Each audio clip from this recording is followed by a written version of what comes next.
大家好，欢迎大家来到原来如此。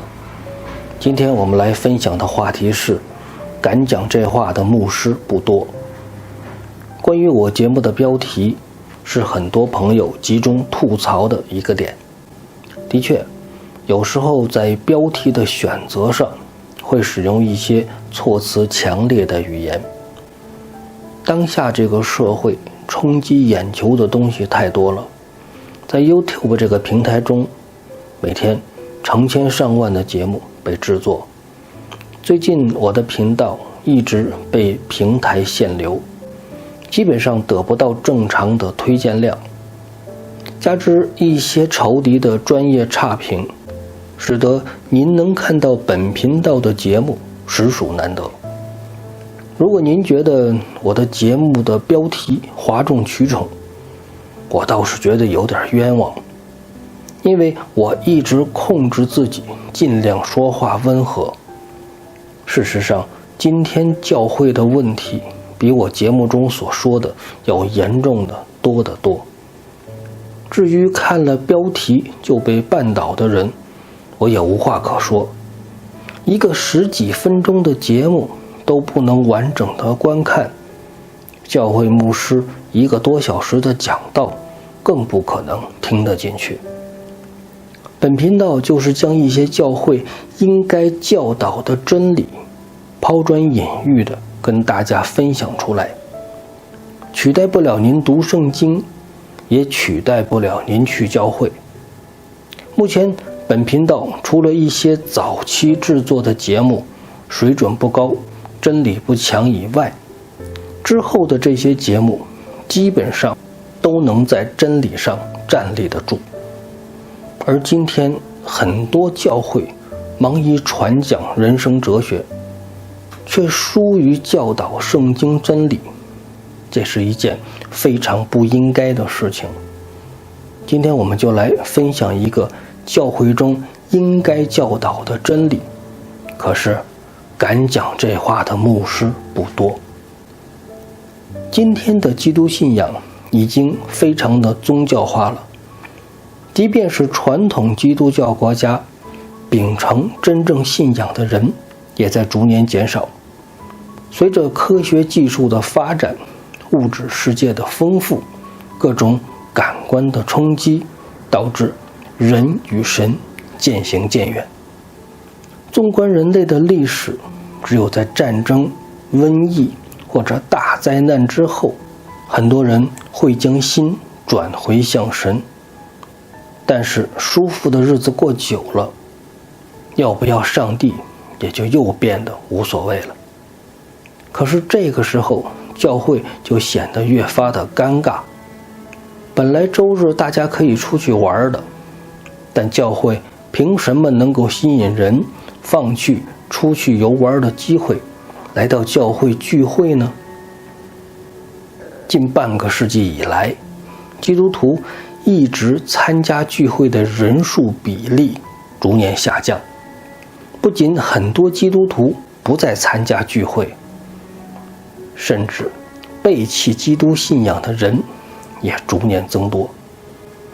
传统的欧美基督教国家基本上都是这个趋势。如果这个趋势得不到扭转，总有一天欧洲、北美将不再有基督教国家了。当然，这只是人的一种悲观思维。作为基督徒，我们相信神在世界掌权，只要我们按照圣经的真理去行，我们依然是神保守的子民。所以这个时候，教会要更加重视圣经真理的教导。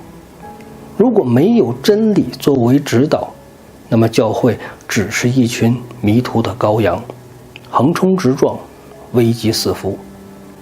那么什么才是圣经的真理呢？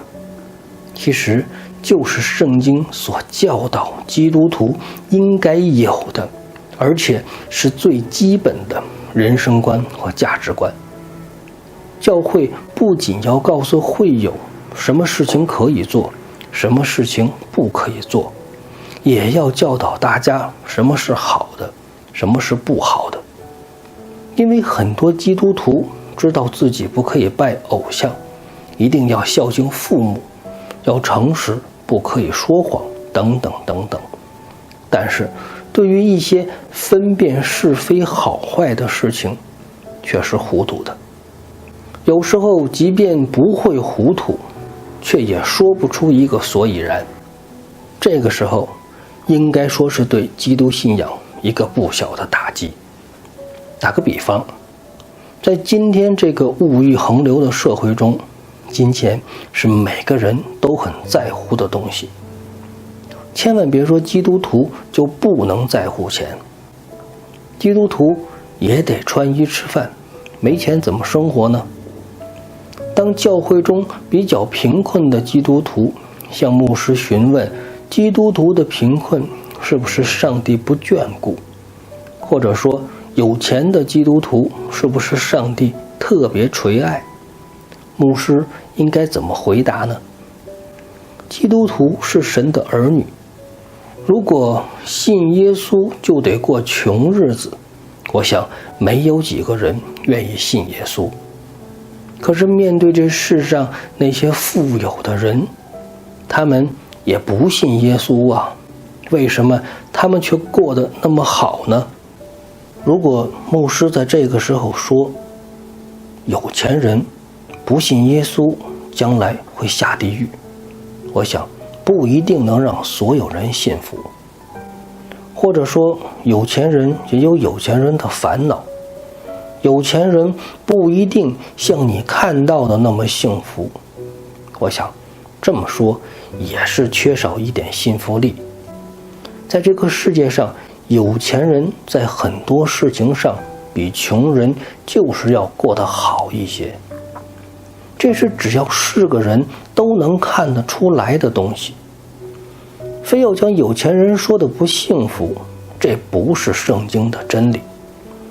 不过基督徒不能有钱吗？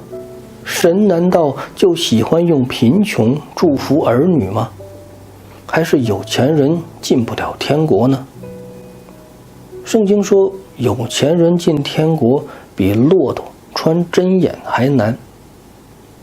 真的可以用这么一句经文应付人吗？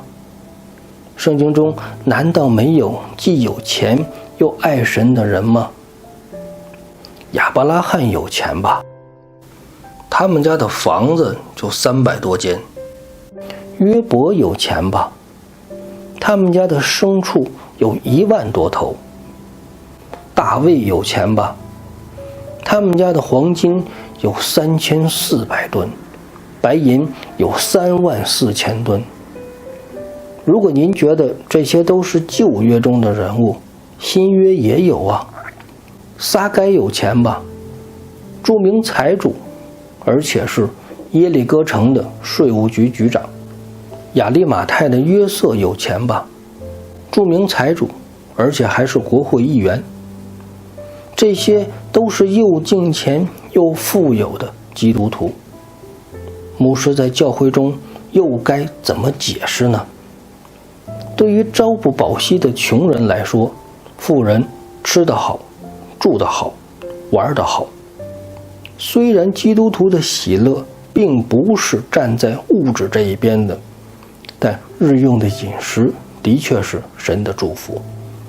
钱是很重要的，基督徒不能清高到完全忽视钱的存在。但是信仰的真理告诉我们，面对钱财，我们需要有一个正确的世界观。这是很多牧师不敢讲的问题，可是又是每个基督徒必须明白的问题。我们必须清醒地认识到，基督徒很多时候在这个世界上的确没有特别成功、特别富有的。好多时候基督徒真的比一般人过得还要差一点。我们的神的确在钱财这个问题上有意特别的限制我们，所以真的不能用世俗的标准来看待基督徒。基督徒有时候真的没有那么成功。这是基督信仰的一个真理。为什么呢？因为原因很简单，金钱、地位、权力的诱惑，一般人都是很难抵挡的。真正能够视财如粪土的人凤毛麟角，包括我本人在内也做不到。可能说话会比较漂亮，但是如果真的让我一夜暴富，我觉得大概率我是持守不住的。所以这个世界上富有的人真的很难在神面前站立得住。很多人能够一直保持敬虔，其实因为神保守他没有经历那么多的试探。基督信仰很多时候与这个世界的方向是背道而驰的。属世的东西往往都是肉体和私欲的结果，属神的东西却是要你脱离这些罪性的控制。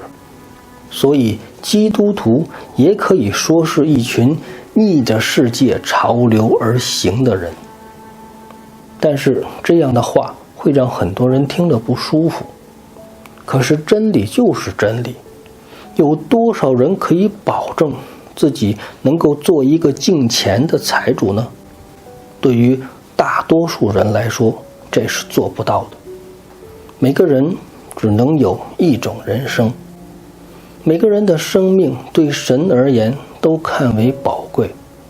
神知道你胜不过那些试炼，所以没有将你投进世俗的洪流之中。今天的教会即便没有传讲成功神学、恩典神学这类异端教导，也会时不时的给大家灌输人生鸡汤、超级见证、婚姻家庭神学。大家仍然在用这个世界的标准来评断基督信仰的价值，而基督信仰从来都与这个世界格格不入。所以试图在这中间找到平衡点的人都是在投机取巧，都是想用哲学的思维解释神学。为了保证教会的聚会人数，很多牧师希望传讲既爱世界又爱耶稣的信仰之道。可是人不经历破碎，又怎么能够重生呢？今天的基督徒会因病得医治，感谢耶稣；会因生意兴隆，感谢耶稣；会因心想事成，感谢耶稣。有多少人因受神的管教，感谢耶稣呢？有多少人因背负十字架，感谢耶稣呢？会众不愿意提，自然牧师也不敢讲。今天教会中所传讲的廉价的救恩，根本看不出基督徒是用重价买来的。在教会与世界的征战中，太多教会被世界打败了。教会不再是一个建造圣徒的地方，而是大家聚会在一起祷告、汇集财富的地方，还美其名曰富有，更加的荣耀神。是的，有的教会很有钱，有的基督徒也很有钱，这是神荣耀的彰显。但前提是人不要被这些所捆绑。基督徒的成功从来都不会使用世界的标准。当你对自己在这个世上的一点点成就沾沾自喜的时候，可能就是你最危险的时候。仇敌的毒箭正对着你的眉心，生命册上的印记已经若隐若现。求神怜悯，让更多的教会勇敢地教导会众真理的道，让基督徒懂得唯有舍己才能看清主的道路，唯有背起自己的十字架才能与神同行。破碎了自己的老我，才有一个新生命的诞生。如果不是这样，即便你得到了所有想要的，却失掉了那个对你来说最宝贵的。最后，让我们来分享马太福音16章24到28节。于是耶稣对门徒说：若有人要跟从我，就当舍己，背起他的十字架来跟从我。